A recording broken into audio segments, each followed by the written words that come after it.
Okay, my name is Jake Lester, and I am a student in LTech 5510, and this is my course. Part of the reason for choosing this course is because I've been teaching fourth grade for the past 3 years. Geometry is an identified area that is a deficit for all the students in the state of Texas, and there's some theories that I've uh, sort of used to create this. And one of the biggest ones is Van Heel, who talked about this 5 level, somewhat like Bloom's taxonomy approach to teaching geometry. And part of it here, level 1, you introduce these images in Gestalt. They want to see the object and point out not what it is, but how it's different from the things around it. And 2, going past labels identifications, they're going to talk about the traits, like why is a triangle actually different from a square, or, why is this specific triangle this way versus just knowing what a triangle is. Third, giving a meaningful description. They can now solve problems using their knowledge. And then the 4th level is where we're not getting kids to, and that's what the state exam is doing to our kids. They'll give them a rectangle with a triangle inside of it, and they're supposed to use this knowledge they have to determine some missing information. And while our kids, I think, to the most part, can identify what a rectangle is, they can identify what a triangle is, they can talk about the properties of those 2 things, it's difficult for them when that is presented in a problem that's either, you know, uh, as abstract as the one I just described, or in a real world setting where they need to understand that a rectangle is what's being described in a problem. So my approach is this. Each module has 7 activities, except for the last one, that's 8. And I'm utilizing Google Classroom. The first activity, only on the first one, I'm introducing there's a PBL called the King Dubio Tyrant PBL. That's a king who doesn't know much about geometry, but essentially makes these really strange demands on his subjects to build him something or destroy something that's based on limited understanding of geometry. Showed that there's an intro. I use Powtoon that's embedded in the program, and get to see King Dubio do some really silly stuff in the beginning. So it kind of gets the kids involved and not thinking about it from a, am I going to know what this is? It's more about, oh, it's me versus King Dubio. Like, he doesn't know anything, and I certainly know more than he does. So every time he has the kids get a letter in each module up to module 5. After module 5, it's a more of a long-term project based on a huge demand from him, but that his subjects call for help, and they ask them to look at a problem he's presented.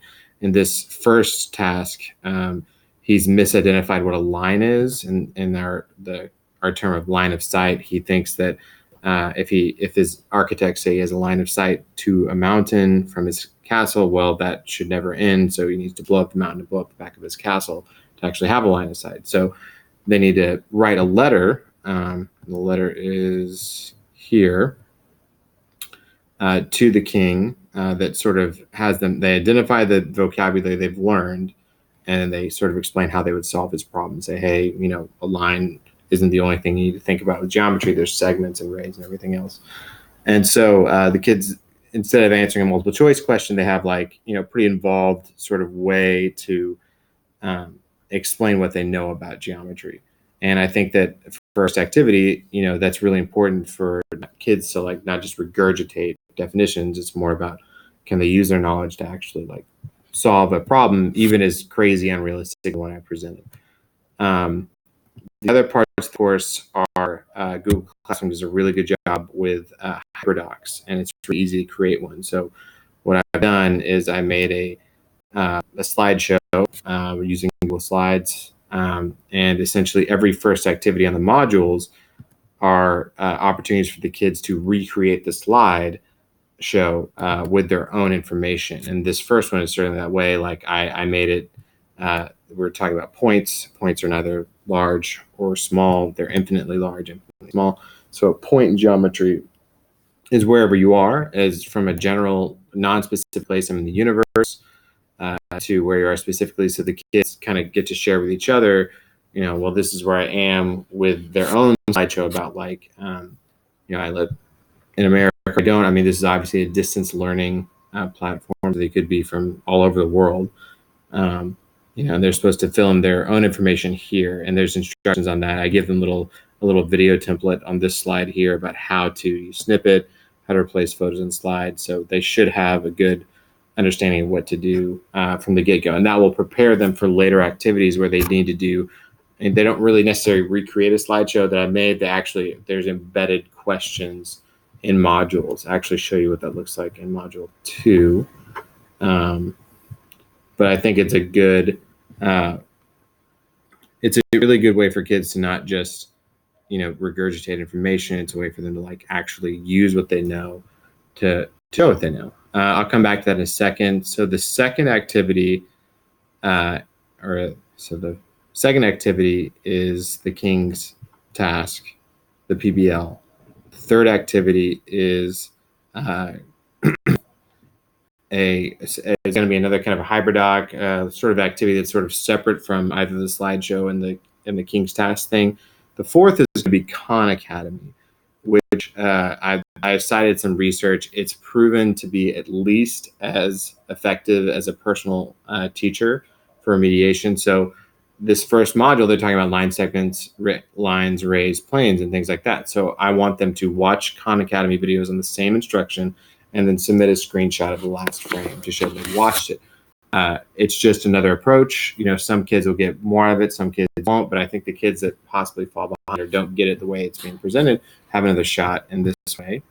After the Khan Academy task is a vocabulary quiz, which is a straightforward multiple choice, how they'll be assessed on the state assessment on these concepts.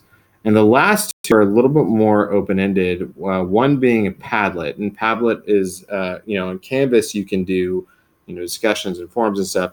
Padlet is a really safe way for kids to input, like have discussions and everything else on in a forum. They simply double-click on a background, and they can do a response to a question. The first one is, how has math changed since you were in kindergarten? So I actually have a sample student here responding there. I gave my own example, so they can be discussing with each other and like sharing thoughts as the course goes along.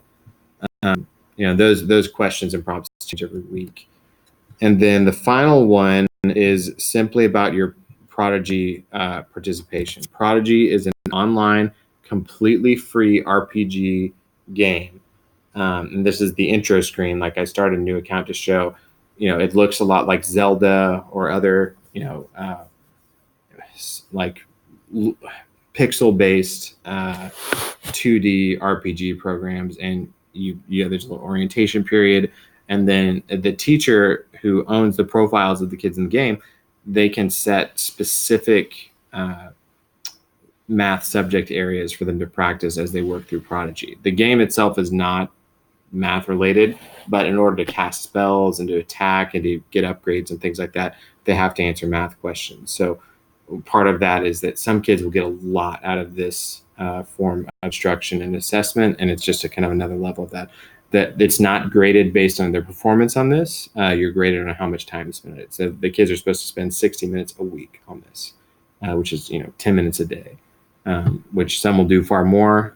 Some may struggle to get to 60, but it's a free program. So, it's something there's research that shows that kids that are participate in like a social program, a social MMO RPG, do better with conceptual, with learning concepts and demonstrating and generalization. That's essentially the course. There is, of course, more. There's 10 modules culminating in a couple of larger activities, but that's the essential nature of the course.